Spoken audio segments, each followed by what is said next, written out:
When you're working with artwork that has a lot of overlapping shapes and paths, it makes sense that you may want to lock or even hide some of those elements so that you can easily get to the elements that are behind them. Because most of the time, when you have things that overlap, you're going to spend time zooming in, making sure you've got the right thing, clicking on it, saying, oops, I selected the wrong thing, zooming back out, clicking away from it, reselecting, etc. It can get real messy. So in this movie, I'm going to show you how to lock and hide specific aspects of your documents.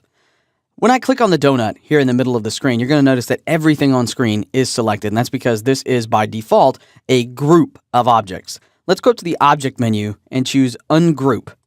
When I do that, that should turn everything into its own little individual item that I can then click on, making it a little bit easier for me to show you how this works.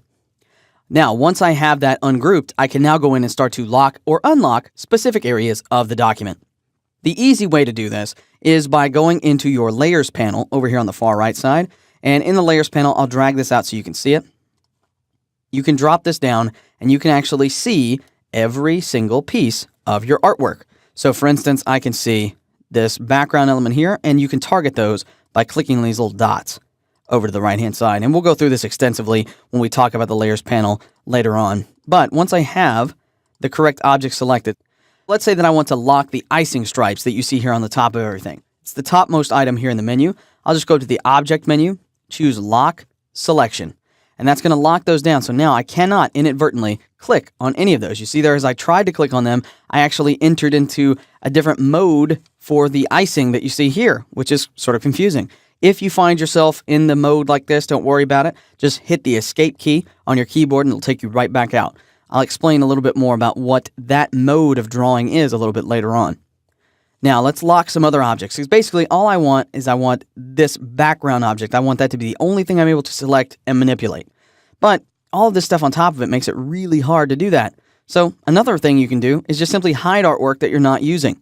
So in this case, I'll take these little eyeballs over here in the Layers panel, and I'll simply click and drag all the way down until the only thing I see is the background element, making it easy for me to select it and change anything I want about it without worrying about the other elements getting in my way. I can't select any of those elements because they're temporarily hidden. If I want to get a better picture of what the whole thing looks like, though, I'll turn those back on, and then I can start locking individual objects. So I can come through here and select this little sublayer right here, and let's press Command or Control 2. That's going to lock that object down. You can see a little lock icon appears next to it. I could even come through here and add lock icons by clicking and dragging all through here, and that's going to add a lock to every single element except for that background. So now, even if I'm out here in the artboard, if I try to make a selection